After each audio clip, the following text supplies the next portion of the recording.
Hello everyone. Plant stress biology से आज हम यूनिट 4 कर रहे हैं। तो फटाफट से इसको कंप्लीट करते हैं, which is crop improvement strategies. तो यहाँ पर सबसे पहले एक ब्रॉड आइडिया समझो कि क्यों ये यूनिट की हमें ज़रूरत पड़ी, क्यों हम पढ़ रहे हैं इसको। बेसिकली यहाँ पे बहुत सारे चैलेंजेस हैं। तो यहाँ पर लाइक ग्लोबल लेवल पे भी अगर हम देखेंगे तो इन्वायरमेंटल का प्रेशर इस तरीके से, जैसे क्लाइमेट चेंज हो रहा है ना, ड्रॉट, हाइपरसैलिनिटी, थर्मल और बहुत सारे स्ट्रेस जो हैं, जिससे यहाँ पे क्रॉप की ओवरऑल जो यील्ड है वो कहीं ना कहीं अफेक्ट हो रही है और इससे फूड सिक्योरिटी भी अफेक्ट हो रही है। तो यहाँ पे सोल्यूशन क्या है? सोल्यूशंस हमारे ट्रेडिशनल प्लांट ब्रीडिंग और मॉडर्न बायोटेक्नोलॉजिकल अप्रोच है। ठीक है, तो हम यहाँ पे देख रहे हैं क्या ये लॉसेस जो हो रहे हैं उसको हम किस तरीके से कम कर सकें। एग्रीकल्चर साइंटिस्ट ने यहाँ पर कुछ ऐसे डुअल मेथडोलॉजीज अपनाई हैं ताकि हम इस तरीके से क्रॉप को रेजिलिएंट बनाए, ऐसी ब्रीड बनाए जो यहाँ पे रेजिलिएंट हो टू दिस ओवरऑल थिंग जो हम यहाँ पे फेस कर रहे हैं। ठीक है, ओके। सो ट्रेडिशनल प्लांट ब्रीडिंग में अगर हम देखेंगे तो ये यूटिलाइज करता है नेचुरल जेनेटिक रिकॉम्बिनेशन। ठीक है, अब ट्रेडिशनल है तो हम ऐसा नहीं है कि हम बिल्कुल ही कुछ ऐसा लिख दें, तो एग्जाम में बिल्कुल ऐसे जो मैं करा रही हूँ वो एक बारी देख के जाना तो बेटर है। ठीक है ना। ट्रेडिशनली अगर ये चीज़ें होती थी, है ना, उसमें ऐसा नहीं है कि यहाँ पे हम आर्टिफिशियल सिलेक्शन वगैरह नहीं करते थे, वहाँ पर भी होता था। ठीक है, इसलिए मैंने यहाँ पे ये चीज़ें स्पेसिफिकली मेंशन करी हुई है दैट इट स्पेसिफिकली यहाँ पे यूटिलाइज करता है natural genetic recombination, also the artificial selection and induce random mutation. ठीक है, तो ये सारी चीज़ें इसमें इंक्लूडेड है। विद दिस हम यहाँ पे देख रहे हैं मॉडर्न बायोटेक्नोलॉजिकल अप्रोचेस में यहाँ पे एक हमारे पास प्रिसाइज वे है, जैसे रिकॉम्बिनेंट डीएनए टेक्नोलॉजी आ गई, ट्रांसजीन ट्रांसफ़र आ गया। ठीक है, ट्रांसजेनिक जीन ट्रांसफ़र। तो इसको हम आगे से अच्छे से डिटेल में पढ़ते हैं। ठीक है, फर्स्ट हमारा है ट्रेडिशनल प्लांट ब्रीडिंग। अब क्या समझते हैं हम ट्रेडिशनल प्लांट ब्रीडिंग से, है ना? तो हम यहाँ पे क्या करते हैं ब्रॉडली, फटाफट से मैं इसको कवर करा देती हूँ। देखो, हम यहाँ पे डेलिबरेट मैनिपुलेशन कराते हैं प्लांट स्पीशीज की थ्रू सिलेक्शन, हाइब्रिडाइजेशन और induce mutagenesis to create desired genotypes without direct in vitro laboratory gene insertion. ठीक है, सो यहाँ पर क्या करा रहे हैं हम? डेलिबरेट मैनिपुलेशन करा रहे हैं, हम जानबूझ के करा रहे हैं। हमें कुछ ऐसा ब्रीड बनाना है जो रेजिलिएंट हो इन सब के लिए। तो हम डेलिबरेट ही चीज़ करा रहे हैं, मैनिपुलेशन करा रहे हैं प्लांट स्पीशीज़ की थ्रू सिलेक्शन। पहला टर्म याद रखेंगे ट्रेडिशनल प्लांट ब्रीडिंग में, selection, then hybridization, then induce mutagenesis. ठीक है, इसके बारे में मैं बताऊंगी आपको। ठीक है, to create a desired genotype without direct in vitro laboratory gene insertion. इसमें हम कोई भी जीन इंसर्शन नहीं कर रहे हैं। ठीक है, समझ आ गया? तो ये सारी चीज़ है यहाँ पर। इससे हमारे पास एक इस तरीके से हम चीज़ डेवलप कर सकते हैं, जैसे कि मैक्सिमाइज कर सकते हैं agronomic yield per hectare. Also यहाँ पे एब्सोल्यूट टॉलरेंस डेवलप कर सकते हैं to see biotic stress and enhance कर सकते हैं न्यूट्रिशन वैल्यू एज वेल। ठीक है, पोर हार्वेस्ट सेल्फ लाइफ को भी हम यहाँ से देखते हैं। तो ये कुछ ऑब्जेक्टिव्स हैं। अगर आपसे क्वेश्चन पूछ लिया गया what is traditional plant breeding, तो आप सबसे पहले ये मेंशन करोगे इसकी definition that it is a deliberate manipulation of the plant species through which the through selection, hybridization and induced mutagenesis we can create our desired genotype। Okay, then हम उसका objective बताएंगे कि इससे हम कर क्या सकते हैं। फाइनली हमारे पास यील्ड अच्छी हो जाएगी, फाइनली हमारा जो प्लांट है वो टॉलरेंस हो जाएगा किसके like abiotic and abiotic stress के लिए। ठीक है, और हमारे पास हम चाहें तो न्यूट्रिशन वैल्यू भी उसकी हम इन्हेंस कर सकते हैं through the selection, hybridization and induce mutagenesis. Let understand what is mutation breeding. अब जब मैंने बोला यहाँ पे म्यूटेशन ब्रीडिंग, तो यहाँ पे इंड्यूस म्यूटेजेनेसिस कुछ तो हम कर रहे हैं, डेलिबरेट चेंज मैनिपुलेशन कर रहे हैं। ठीक है, जो कि हमने यहाँ पे अभी अपने उसमें डेफिनेशन में देखा। ठीक है, तो यहाँ पे ये प्रोसेस होती है जिसमें हम यहाँ पे इंड्यूस कराते हैं sudden heritable changes into the nucleotide sequence of the plant genome using the artificial physical chemical agent followed by high throughput screening to identify allied mutants. तो हम क्या कर रहे हैं म्यूटेशन ब्रीडिंग में? हम करना क्या चाह रहे हैं? हम यहाँ पर ऐसे इस तरीके से हेरिटेबल चेंजेस करा देते हैं न्यूक्लियोटाइड सीक्वेंस में ऑफ द प्लांट जीनोम। तो यहाँ पे बेसिकली हम क्या करा रहे हैं, कुछ भी याद ना है तो हम इतना लिख के ज़रूर आएंगे that here it includes heritable changes in the nucleotide sequence of the plant genome using the artificial physical और केमिकल एजेंट। ठीक है ना, आर्टिफिशियल, फिजिकल और केमिकल एजेंट। ठीक है, ओके। सो इसको क्यों यूज़ कर रहे हैं, क्योंकि हमें यहाँ पे जेनेटिक बॉटल नेक जो है वो यहाँ पे ब्रेक करना है, ताकि हम एक एंटायरली न्यू एलियंस को यहाँ पे क्रिएट कर सकें जो कि एग्जिस्ट नहीं करती है। ठीक है, ओके। अब यहाँ पे हम जब बात कर रहे थे फिजिकल केमिकल, तो ये है क्या फिजिकल केमिकल, म्यूटेजेंस है क्या एक्चुअली। फिजिकल म्यूटेजेंस में हमारे पास high energy radiations that physically ruptures the DNA. ठीक है, तो ये यहाँ पे हाई रेडिएशन, यहाँ पे हमारे पास म्यूटेजेंस होते हैं जो यहाँ पे फिजिकली रप्चर कर देते हैं डीएनए शुगर फॉस्फेट बैकबोन को। तो फिजिकल में क्या कैसे याद रखोगे, एक तो हमारे पास बस इतना याद रखो, पहले ये समझो कि म्यूटेशन ब्रीडिंग ये हम किसके अंडर पढ़ रहे हैं, ट्रेडिशनल ब्रीडिंग के अंदर चल रहे हैं, जहाँ पे हम क्या कर रहे हैं, मैनिपुलेशन कर रहे हैं plant species through selection and hybridization induce mutagenesis. ये सारी चीज़ें हम करा रहे हैं ताकि हम एक डायरेक्ट हमारे जो डिज़ायर्ड ट्रेट है वो हमें मिल सके। तो हम यहाँ पे क्या करा रहे हैं, म्यूटेशन ब्रीडिंग करा रहे हैं। हमें एक डायरेक्ट डिजायरेबल ट्रेट की ब्रीड चाहिए, तो हम यहाँ पे म्यूटेशन ब्रीडिंग करा रहे हैं, जिसमें हम यहाँ पे हेरिटेबल चेंज करा रहे हैं न्यूक्लियोटाइड सीक्वेंस में। ठीक है, ऑफ द प्लांट जीनोम। तो यहाँ पे हम म्यूटेजेंस यूज कर रहे हैं, वो फिजिकल और केमिकल कुछ भी हो सकते हैं। फिजिकल में हम बोल रहे हैं यहाँ पे जो फिजिकली रप्चर कर देगा डीएनए शुगर फॉस्फेट बॉन्ड को, जिसमें गामा, एक्सरेज और यूवी रेडिएशन आ रही है। केमिकल में हमारे पास it is an alkylating agents or base analog that cause mispairing during the DNA replication। ठीक है, तो ये यहाँ पे रप्चर करा रहे हैं डीएनए शुगर फॉस्फेट बैकबोन को, और ये यहाँ पे क्या करा रहे हैं, मिसपेयरिंग ड्यूरिंग द डीएनए रेप्लिकेशन। ठीक है, तो यहाँ पे मिसपेयरिंग करा रहे हैं ड्यूरिंग द डीएनए रेप्लिकेशन। किसकी करा रहे हैं, बेस एनालॉग की, base analog that causes the mispairing during the DNA replication. समझ आ गई बात। तो यहाँ पे ये चीज़ है, मिसपेयरिंग करा रहे हैं। तो यहाँ पे एग्जांपल आप सोडियम अजाइड याद रख लो, ज़्यादा टफ याद मत रखो। ठीक है, फिजिकल में समझ के क्या करा रहे हैं, हम रप्चर करा रहे हैं डीएनए शुगर फॉस्फेट बोन को, gamma, X-ray, UV radiation. Chemical में यहाँ पे हम बेस एनालॉग जो कॉज कर रहे हैं यहाँ पे मिसपेयरिंग ड्यूरिंग द डीएनए रेप्लिकेशन, मिसपेयरिंग करा रहे हैं हम यहाँ पे। ठीक है, जो मिसपेयरिंग यहाँ पे कर रहा है बेस एनालॉग से। ठीक है, तो ये सोडियम अजाइड हो गया। तो ये समझ में आ गई बात, हम क्या कर रहे हैं, म्यूटेशन ब्रीडिंग कर रहे हैं। कोर ऑप्शनल स्टेप्स हमारे पास क्या क्या होते हैं, हम सबसे पहले सिलेक्ट करते हैं। ठीक है, तो सिलेक्शन हमने कर लिया, एक बढ़िया से मस्त हेल्दी सीड का हमने सिलेक्शन कर लिया, या वेजिटेटिव प्रोपेग्यूल्स का हमने, या प्लांट का कोई भी पार्ट जो है यहाँ पे हम वेजिटेटिव प्रोपेग्यूल उसको बोलते हैं, तो उसको हमने सिलेक्ट कर लिया। उसके बाद हम म्यूटेशन ट्रीटमेंट करा रहे हैं, उसका मतलब हम यहाँ पे उसको यहाँ पे कैलिब्रेट करा रहे हैं और फिजिकल केमिकल म्यूटेशन से। ठीक है, तो हम यहाँ पे ट्रीटमेंट दे रहे हैं उसको। ठीक है, हम यहाँ पे सिलेक्ट कराया, फिर हमने म्यूटेशन ट्रीटमेंट दिया हमने, है ना। तो सिलेक्ट करा के हमने म्यूटेशन ट्रीटमेंट दिया। उसके बाद हमारे पास एक M1 जनरेशन बनेगी, जो self pollinating of M1 generation जो है हम वो करा देंगे, उसका सेल्फ पॉलिनेशन, जिससे हमारे पास रिसेसिव म्यूटेशन रह जाएंगे, टू बिकम अ होम हो जाएगा सेम। ठीक है ना। इसका अगर आपको अलग डिटेल वीडियो चाहिए तो आप मुझे वो बता देना, अगर मैं इसमें यहाँ पे इसको बहुत डिटेल में समझाऊंगी तो it will be more long video. ठीक है, तो ओवरऑल फ्रेमवर्क समझो, since exam is very near. ठीक है, तो मैंने ऑलरेडी डिटेल स्टेप लिख रखे हैं, आप जाके इसको पढ़ सकते हो। मैं इसकी सून वीडियो भी अपलोड कर दूंगी। तो मैं यहाँ पे अभी आपको बताना चाह रही थी that first we select the material, then we treat with the mutation treatment, then हम उसकी सेल्फिंग करा देंगे, देन उसके बाद हमारे पास स्क्रीनिंग से हम जो हमारे पास मास प्लांट पॉपुलेशन आई है उससे हम यहाँ पे डिफरेंट जो भी हमारा स्ट्रेस कंडीशन होगा उससे हम यहाँ पे इसको देखेंगे कि कौन सा यहाँ पे टॉलरेंट है, उसके लिए आइडेंटिफाई करेंगे इससे हम कि कौन सा यहाँ पे सर्वाइव कर पा रहा है, कौन सा नहीं कर पा रहा है, स्क्रीनिंग के थ्रू। ठीक है, फिर उसके बाद हम मल्टीप्लिकेशन करा देंगे, रिलीज करा देंगे, regress field testing of the stable mutants prior to the commercial seed distribution. तो फिर फील्ड टेस्टिंग बाद में होती है, तो ऑलरेडी मैंने आपको समझा ही दिया है। ठीक है, तो ये सारी चीज़ें हैं। सबसे पहले क्या करा, सिलेक्ट करा म्यूटेशन ट्रीटमेंट, फिर M1 जनरेशन उसकी सेल्फिंग कराई, फिर स्क्रीनिंग करी, देखा कि कौन यहाँ पे सर्वाइव कर पा रहा है, फिर उसको यहाँ पे मल्टीपल रिलीज करा दिया, सॉरी मल्टीप्लिकेशन देन रिलीज करा दिया, उसकी टेस्टिंग करी और फिर उसको रिलीज करा दिया। समझ आ गई बात।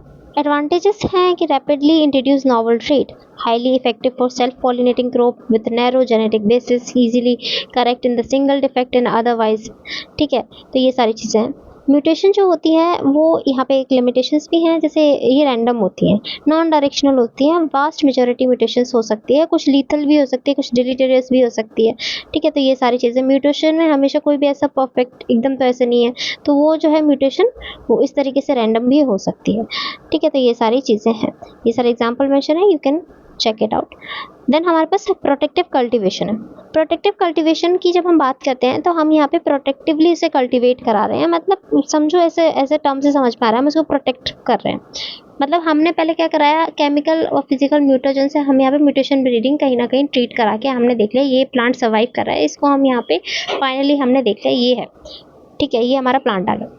अब यहाँ वो हमारा ब्रीड का रेट आ गया जो रेजिलेंट है। ठीक है, अब हम यहाँ पे जैसे प्रोटेक्टिव कल्टीवेशन की बात कर रहे हैं तो हम यहाँ पे वही सेम चीज़ कहीं ना कहीं इस तरीके से करेंगे कि प्रोटेक्टिव एनवायरनमेंट में। ठीक है, अपने हिसाब से।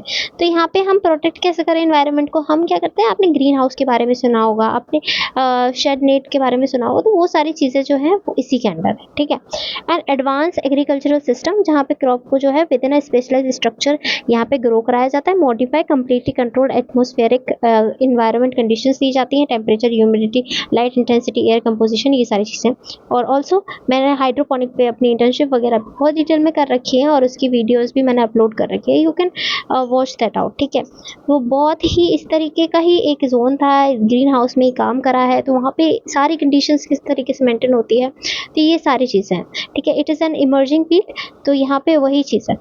ओके, वहाँ पे हम ग्रो करा रहे हैं, यहाँ पर हम एक पर्पस के लिए ग्रो करा रहे हैं ताकि हम देख सकें कि वहाँ पे किस तरीके से हम अपने हिसाब से यहाँ पे चीज़ें कंट्रोल कर सकते हैं ना, तो वही चीज़ है। ठीक है, ओके ओके। स्ट्रक्चरल टोपोलॉजीज जैसे कि हमारे पास ग्रीन हाउस हो सकता है जो कि रिजिड ग्लास, फाइबर ग्लास का स्ट्रक्चर होता है, और आउटफिटेड ऑटोमेटेड हीटिंग, कूलिंग, ये सारे सिस्टम उसमें होते हैं। पॉली हाउस जो होता है, हाई रूफ फ्रेम्स होती हैं जिसमें यहाँ ड्रेप्ड होता है, यूवी स्टेबलाइज पॉलीइथैलीन शीट्स इसमें लगी हुई होती है। ठीक है, तो high roof frame draped with UV stabilize polyethylene sheets is poly house. Rigid glass, fibre glass structure जो होता है वो ग्रीन हाउस होता है जिसमें ऑटोमेटेड होती हैं सारी चीज़ें।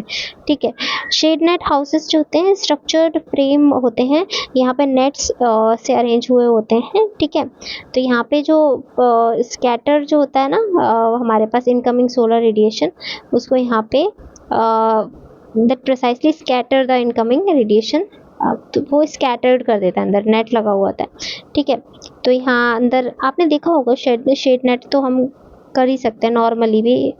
ठीक है, ओके। प्राइमरी एग्रोनॉमिक एडवांटेजेस हमारे पास होता है, एब्सोल्यूट क्लाइमेट इंसुलेशन हो सकता है, तो हम अपने डेलिकेट क्रॉप्स को एक्सट्रीम हीट वगैरह से बचा के अपने हिसाब से उसको ग्रो करा सकते हैं। ठीक है, उसके बाद कंटिन्यूस ऑप्टिमल फोटोसिंथेटिक एनवायरनमेंट, हम अपने हिसाब से यहाँ पे फोटोसिंथेटिक एनवायरनमेंट इज लाइक, अगर आप देखो सब चीज़ अपने सब उसके हिसाब से हो रही है, पौधे के हिसाब से जो चाहिए।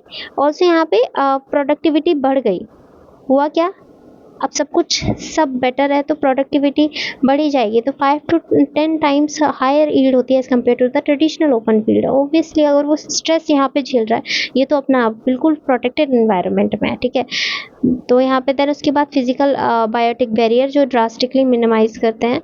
ऑब्वियसली अगर बाहर है तो इंसेक्ट्स, फ्लाइज और so many things was affecting with the biotic and abiotic, both the factors was there, and यहाँ पे हम उसको आइसोलेट करके आराम से अपने हिसाब से कंडीशंस देके उसको यहाँ पे ग्रो करा रहे हैं। ठीक है, ये सारे एग्जाम्पल मेंशन है।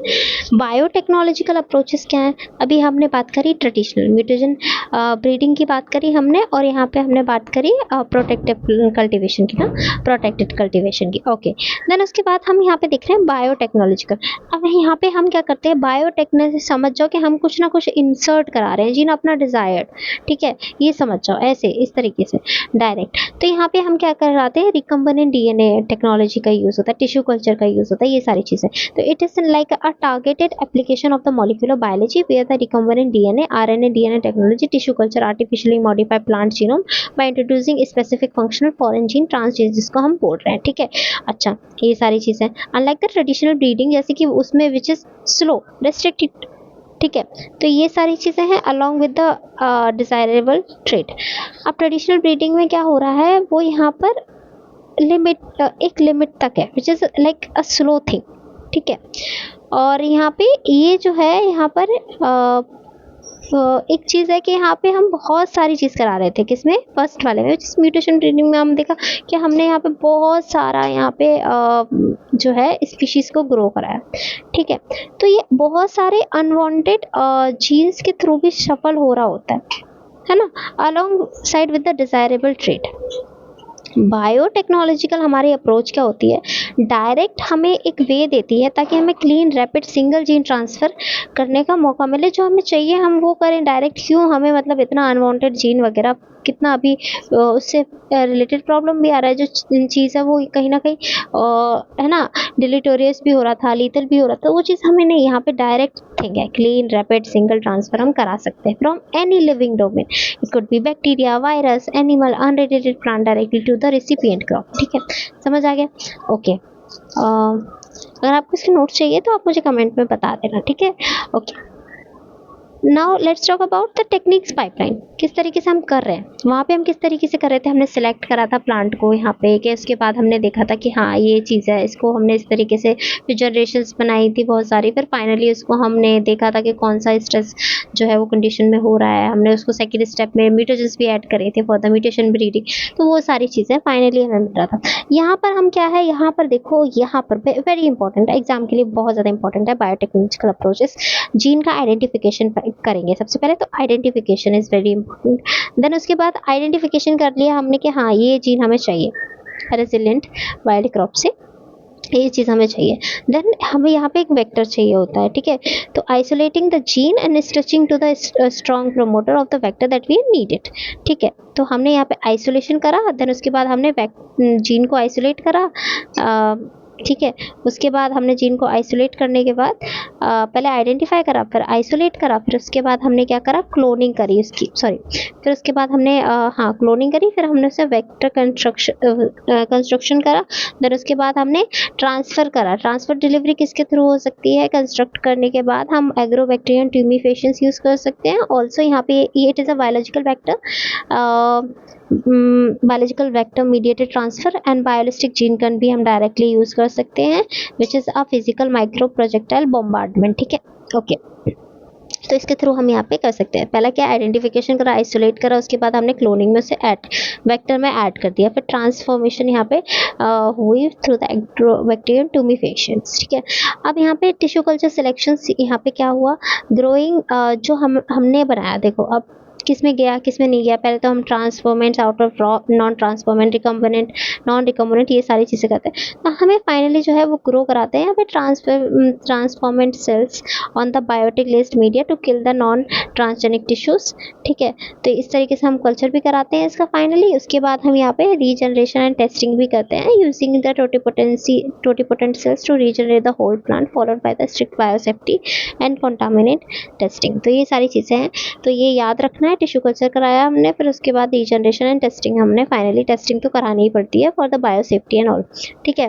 तो stress tolerant genetic engineer plant, अब पता, अब यहाँ पे आपसे डायरेक्टली एक क्वेश्चन आ जाएगा 8 मार्क्स का, 7 मार्क्स का, कि बताओ स्ट्रेस टॉलरेंट या स्ट्रेस में ही drought tolerant genetically engineer plant कैसे बना, सॉल्ट टॉलरेंट के बारे में बताओ, कोल्ड फ्रीजिंग के बारे में बताओ, कैसे बनाओगे, क्या चीज़ है, तो वही सेम चीज़ आप लिख दोगे दैट यहाँ पर आप करोगे, जैसे ड्रॉट टॉलरेंट है तो ड्रॉट टॉलरेंट में कुछ अलग करोगे, आप नहीं करोगे, इसमें हम क्या करेंगे, इंसर्शन कर देंगे जो भी हमने करा, जैसे ऐसे जीन का इंसर्शन करेंगे, regulating A B bio signalling biosynthesis pathway for a protective osmolyte और a late embryogenetic structural protein, ठीक है, तो ये सारे क्या है, ये यहाँ पे मैकेनिज्म है इसके, ठीक है, ये क्या है, इसके मैकेनिज्म है, ठीक है। तो इसमें क्या हो रहा है, जैसे हम इंसर्ट करा रहे हैं, इंसर्शन ऑफ द जीन्स जो कि रेगुलेट कर रहे हैं ABS bio signalling biosynthetic pathway, जो कि यहाँ पे for the protective osmolytes late embryogenesis abundant proteins, तो यानी कि जो जो चीज़ें हमारे जो ड्रॉट टॉलरेंट प्लांट्स को चाहिए होती है, उन सब का हमने यहाँ पे इस तरीके से देखा, और यहाँ पे फाइनली उसी का हमने जीन इंसर्ट कराया जो कि ये सारी चीज़ें रेगुलेट कर रही होंगी, तो ये जेनेटिक एक तरीके से मैकेनिज्म है, ठीक है। तो ये इस तरीके से ये सारी चीज़ें भी यहाँ पे मेंशन है, ठीक है, ओके। देन एग्जाम्पल भी मेंशन है यहाँ पे, ऑल्सो यहाँ पे जैसे सॉल्ट टॉलरेंट बात आ गई, तो सॉल्ट टॉलरेंट में क्या है, यहाँ पे इस तरीके से होगा, यहाँ पे जो जीन एक्सप्रेशन होगा, over expression of the vacuolar, जो हमारे सोडियम प्रोटॉन एंटीपोटर्स होते हैं यहाँ पे, जैसे HX1 और रेगुलेटरी प्रोटीन्स हो गए with in the salt overlay sensitive pathway. तो ये सारी चीज़ें इसमें इंक्लूडेड होती हैं। एक्टिवली पम्प्स द टॉक्सिक ने away from the metabolic cytoplasm, ठीक है।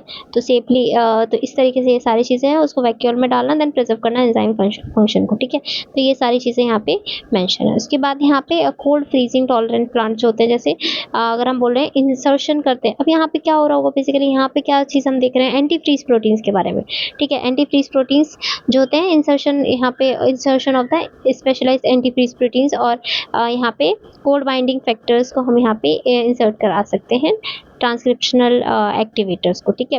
तो ये एंटी फ्रीज प्रोटीन्स जो होता है वो बाइंड कर जाते हैं directly to the growing ice crystal in the extra cellular matrix, जो कि यहाँ पे फर्दर यहाँ पे क्रिस्टल्स रिक्रिस्टलाइजेशन और को प्रिवेंट करता है basically, and preventing the cellular lysis as well, ठीक है। तो ये चीज़ें हैं यहाँ पे कोल्ड फ्रीजिंग में। तो अगर आपको यहाँ पे क्वेश्चन आ गया स्ट्रेस टॉलरेंट जेनेटिकली प्लांट्स के बारे में, आप बताइए, तो आप क्या कहोगे? सबसे पहले तो आप बोल दोगे that plants genetically modified to tolerant environmental stress, ठीक है। तो यहाँ पे क्या कर रहे हैं हम, जो प्लांट है उसको जेनेटिकली मॉडिफाइड कर रहे हैं, उसको टॉलरेंट बना रहे हैं to the environmental stress, genetically modified करके, ठीक है। यही तो इसका बेसिकली डेफिनेशन से सॉरी हेडिंग से डेफिनेशन हम बना सकते हैं, ठीक है। Plant genetically modified to tolerant stress environment, ठीक है। जेनेटिकली मॉडिफाई करेंगे ताकि वो टॉलरेट कर सके स्ट्रेस एनवायरनमेंट को, ठीक है। तो यहाँ पे हम क्या चीज़ करेंगे, बेसिकली डेवलपमेंट करेंगे ऐसे स्ट्रेस रेजिस्टिव जीन्स को आइसोलेट करेंगे। फिर हम यहाँ पे देखो, यहाँ पे स्टेप्स ये बता रही हूँ मैं, यहाँ पे अलग से लिख भी देती हूँ एक बारी, तो सो दैट आप एग्जाम में कंफ्यूज ना रहो। तो हम यहाँ पे इसका डेवलपमेंट देख रहे हैं, किस तरीके से हम इसको डेवलप कर रहे हैं, ठीक है। तो पहली चीज़ है हम आइडेंटिफाई करेंगे यहाँ पे स्ट्रेस रेजिस्टेंस जीन को, ठीक है।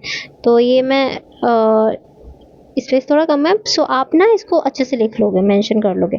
तो यहाँ पे हम आइडेंटिफाई कर रहे हैं स्ट्रेस रेजिस्टिव जीन्स को, stress identify stress resistance gene, ठीक है। तो हमें पता चल गया ये वाला हमारा जीन है, तो इसको हम आइसोलेट कराएंगे, फिर आइसोलेट कराएंगे, देन उसके बाद हम यहाँ पे इसको ट्रांसफ़र कराएंगे, जो कि मैंने अभी आपको स्टेप्स बताए सेम वही है। ट्रांसफ़र कराएंगे एग्रोबैक्टीरियन ट्यूमीफेशियल से, और जीन गन से हम यहाँ पे इसको ट्रांसफ़र करा सकते हैं जीन को। एग्रोबैक्टीरियम जो कि हमारा biological vector mediated gene transfer है, उसको अब हम यहाँ पे या तो जीन गन भी यूज़ कर सकते हैं।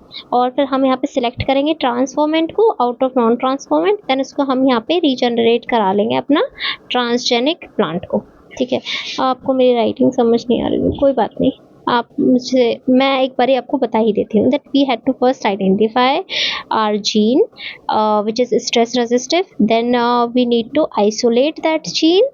After isolating, we need to transfer that gene. After transfer the gene through the agrobacterium or gene gun, we need to select the transformant plant. So we need to select the transformant plant, then we need to regenerate the transgenic plant.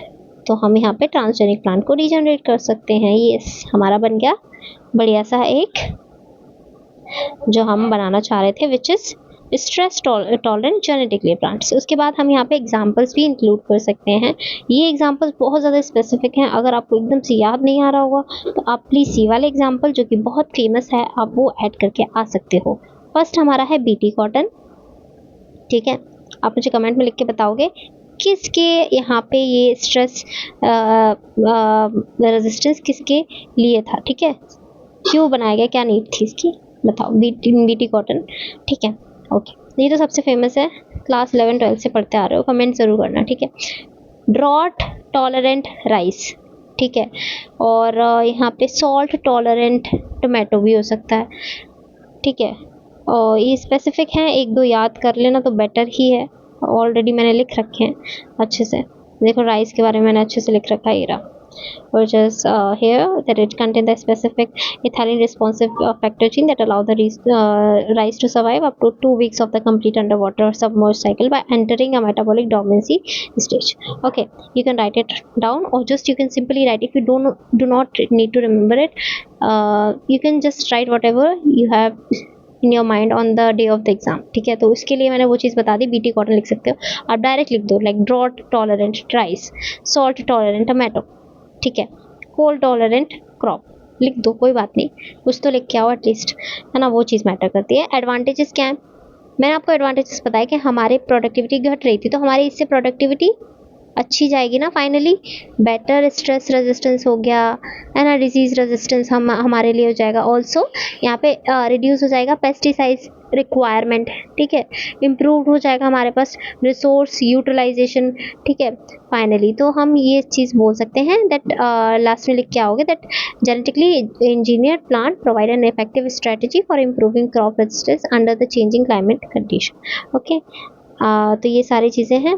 Disease and paste resistance में भी यही लिख के आ जाओगे, जो भी हमारा introduction करते हैं हम यहाँ पे of the bacterial endotoxin genes और plant derived pathogen related PR proteins, जैसे कि हमारा काइटिनेसिस हो गया वो। तो डिसीज रेजिस्टेंस में ही ये सारी चीज़ें मैंने अच्छे से मेंशन कर रखी हैं ऑलरेडी बीटी कॉटन के बारे में, ठीक है। अब तो आप लिखोगे कमेंट में या नहीं, ये सारी चीज़ें यहाँ पे मैंने मेंशन कर रखी हैं ऑलरेडी, ठीक है। ओके, सो इस गोल्डन राइस के बारे में तो सब जानते हैं यहाँ पे।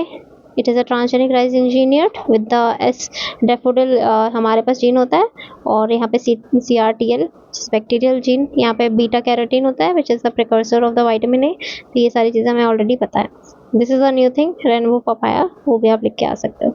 सो या this is the difference table. What is the difference, तो ट्रेडिशनल ब्रीडिंग में अगर आप देखोगे तो जीन्स कहाँ से आ रहे हैं, जीन्स हमारे आ रहे हैं ओनली फ्रॉम द सेम और very closely related plant species, जबकि जेनेटिक इंजीनियर में आप देखोगे तो हमारे पास जो आ रहा है from any living thing, it could be the bacteria, virus, animal और अदर प्लांट्स, ठीक है।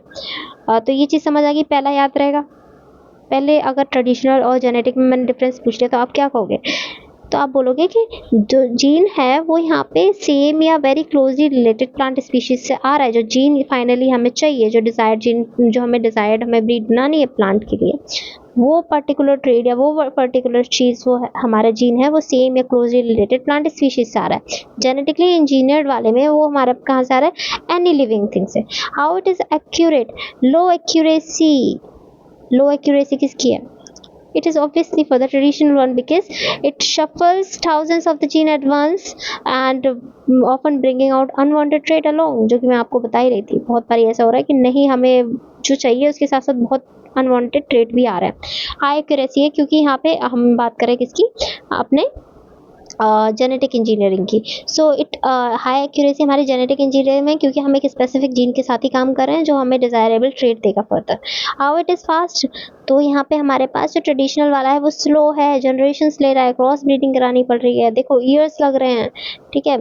और आप ना एक वो सर्च करना, एक टीयरलेस अनियन करके है, तो आप देखो कि ट्रेडिशनल वाले में तो इट्स लाइक 25 to 30 ईयर्स लग गए उनको यहाँ पे जो ट्रेडिशनली उन्होंने कराया था। And how fast it is now with the CRISPR thing, ठीक है। तो ये चीज़ है क्योंकि हम इसमें न्यू ट्रेड्स को जो है वो बहुत ईजिली यूज़ कर पाते हैं, ठीक है। ओके, तो ये मैंने बस कुछ नया फैक्ट दिया आपको।